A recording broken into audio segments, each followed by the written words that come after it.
Hey, do we have any pizza left?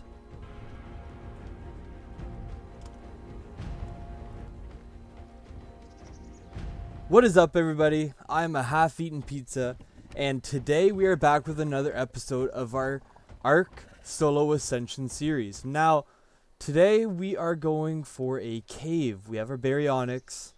If we look in our inventory, we have 2 gas masks. That's all we were able to produce this time. Whee! And we are going to go and do the swamp cave.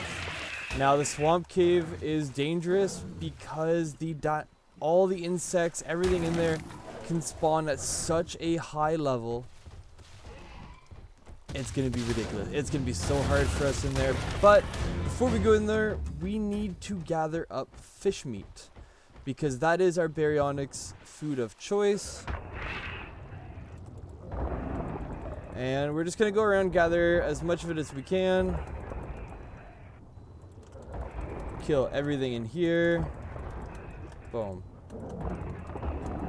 And if we just keep doing this, we'll keep getting more and more fish meat. I do have to keep an eye on my oxygen level. So this attack here on the baryonyx actually stuns everything. So it does do damage, but it also stuns so that they can't continue to fight you. Regardless, let's look at our inventory. We have a decent amount, not quite enough actually. We do want more. I'm gonna keep killing, and then we're gonna make our way into that cave. Now, this cave is the reason we chose to put our base here and not at the other location that we talked about last time. Because this cave is not very far from our current location. I'll show you how we're gonna get there. We do have to go through the redwoods, which when you're in here, you have to watch out for the thylas on the trees. A thyla on a tree will jump down and pin you. And actually, let's do this. Let's whistle neutral, because I'm pretty sure we have all of our dinosaurs whistled to passive for when we're at base during the breeding process. So, going through the redwoods, we're going to be careful. We're going to be doing a lot of looking up at the trees. It's not just the thylas you got to worry about, but they're the only ones that there's not much counterplay to. If you get pinned down, like, see that one right there. What level is it? We do kind of want a friend for ours. A level 12. You know what? You're not even worth the effort to look at. Oh my goodness, but you can jump this way? I didn't know that. If we had not been in the middle of moving backwards, that thyla would have been able to pin us to the ground, knock us off our mount, and ultimately kill us. Yeah. Even level 12 is a death sentence if you get pinned. If your dinosaur is not quick to react. And I don't tend to trust the dinosaurs. Now, this cave, like the rest of them, so far, I am not going to worry about getting, what's it called? Oh, piranha, let's just kill those. Yeah, I'm not overly worried about getting the otter, because we're going to be running this cave too many times in a row. It's just not even worth talking about how many times. We're going to continuously run this cave on repeat until we get the Rex blueprint or Spino blueprint, some sort of blueprint for a saddle that we can use on the boss fights. Where did you come from? All right, so we go to the redwoods. We go to the little lake here. It's a really beautiful region of the redwoods. Redwoods are notoriously dangerous to begin with, but as long as you're constantly having your head on a swivel and being ready, you should be fine. Now, I believe we need to go up to here. That's another thyla up there. Let's see, what level are you? Level 12. Let's see how close we can get before it pounces. I thought that beehive was one of them. There we go. We're able to attack it in midair. We're going to let that thyla deal to trite, and we're going to kill it. We're going to bleed out a little bit here from that thyla bite, and that just goes to show, like, those thylas are dangerous. They do, well, as you guys have seen me being able to use them to great efficiency, means that they are just naturally that powerful. Now, I do get kind of turned around up here. It is near the lake, so let's go back towards the lake.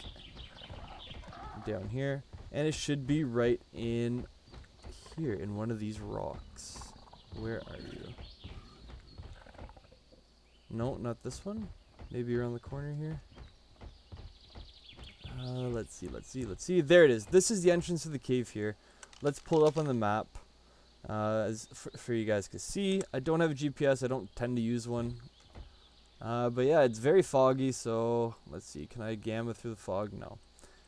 You guys at least know where it is. You go to the river or the lake. You can see it down there, and you can enter here. Like normal, when you enter one of these caves, you will be probably dropping some frames. Yeah, we're going to drop a few frames here on our way in.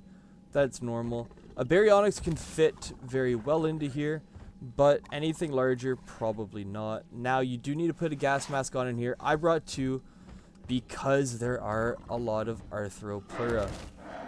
And you guys know from my experiences so far, 1 arthro spit can destroy all of your armor if you're not careful. Now, this cave, it's a love-hate relationship. You can get some very good gear in here, and it is probably the best spot to go if you're looking for gear. But as you can see, look at these levels. 300s, the high 300s on these insects. They do a lot of damage. They're also going to be taking stamina damage because you're going to be poisoned. And look at it. We're just battling it out. So on our first time through this cave, it's going to take a while to clear. That's why we got a lot of meat on the way in, because we're going to have to heal this baryonyx. Normally I'd be coming in here with a fully bred, imprinted, and max level baryonyx, but we just couldn't find any so far in this series. And that's the beauty of ARK. Sometimes you find the dinosaur that you really need. Other times you just have to work with what you have. What level is that? Okay, 230. So let's take a look. We got a couple more levels. We're going to go damage because we just need to be able to kill things quickly. And there we go. We're going to refeed here a little bit, get us up to 11,000 health. We don't need to be maxed out, but we want to stay as close as we can to it. But we're also going to go to the meat. And we're going to drop... Oh, okay, here. And we're just going to drop a lot of this. I do hear a Titanoboa somewhere. But as you can see, look, our stamina's still going down. We took so much poison there. And we're still at the entrance. But the reason this cave is so important, it's one of the only caves that actually has like the highest tier drops. So it's going to be able to let us have the best chance of getting that Rex saddle, ultimately.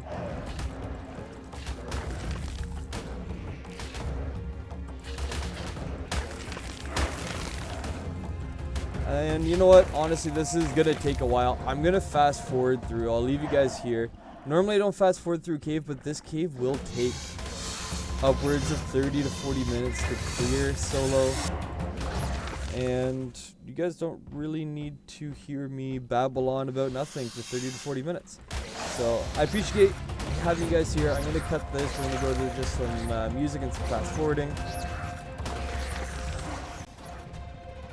Welcome to your awesome music for this clip. Now, I was going to fast forward and put music, but I did want to continue to explain this cave. This cave, it's a love-hate relationship. Because of how hard it is to get in here, you do need to have good gear, but you need this cave to get good gear.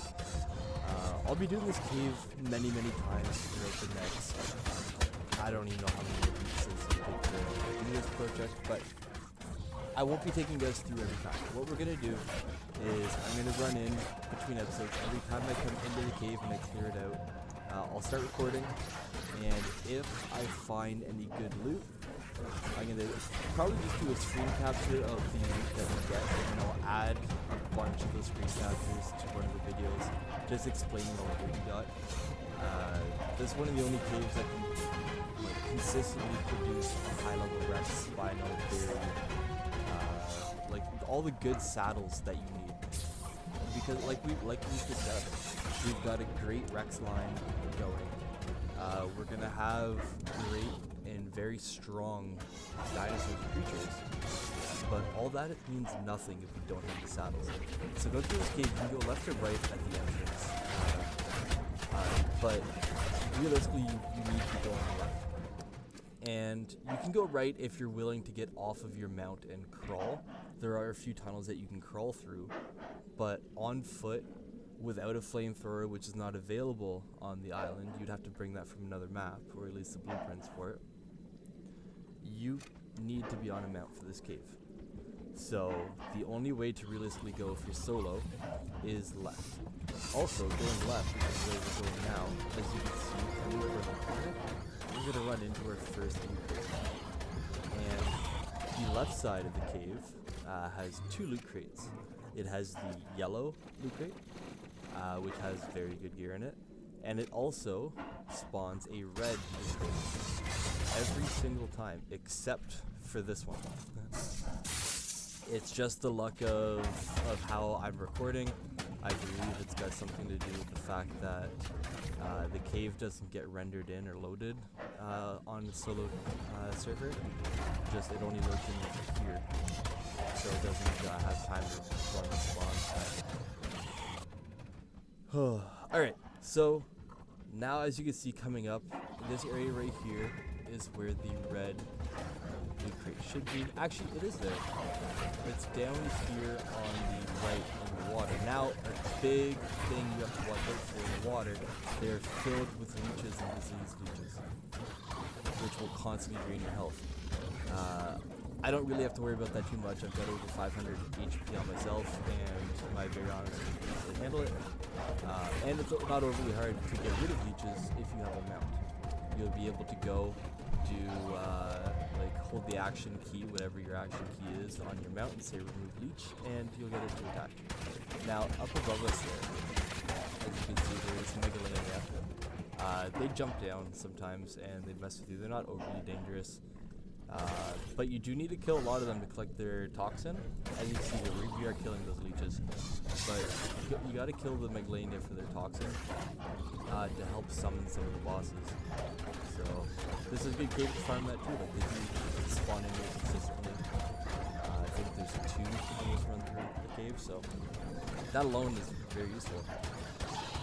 So this chamber is I call it the red chamber. The last one's the yellow chamber. This one because it spawns a red crate and because all the eggs kind of give a reddy glow. After the red chamber, there's a path you can take and just continue through it, which would be just up along the ridge there. You don't have to come into the water. If you follow that path up, as you'll see in a few moments, that's how you get to the artifact going this way. Now, I don't often go to the other side. So when you enter the cave, we go left. If you enter and you go right, you will find an area where a blue loot crate spawns. I don't tend to go that way too often, but definitely doable, and it does still have good loot in it.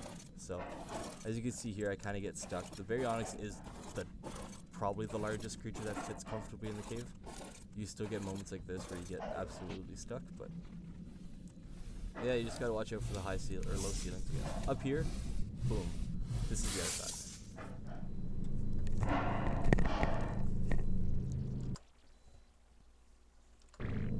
Oh, guys, we got it. We've got a level 77 blueprint. We've got the level 77 blueprint. Oh my god. This is the best. Oh, this is 77. What? I'll take it. That's good enough. Oh. Oh my god. I am so excited. And we'll grab this one on the way out. Come on. I don't even care. That is amazing. That, could not ask for anything better. I could ask for better, but I'm not going to. Oh, this is unreal. Oh my goodness. Okay, we now have the saddle we need to take on the bosses. 70, yeah, that should be good enough. We just really have to crank up the health on our dinos to get them to help resist some of that damage, but oh my goodness. Okay, we're gonna bring this back to base. I'm gonna be as safe as possible not to lose this. Call in the Air Force. We need to special delivery this back to base. But I will get this back safely to base. I'm gonna avoid whatever's over there, and I will bring you guys back.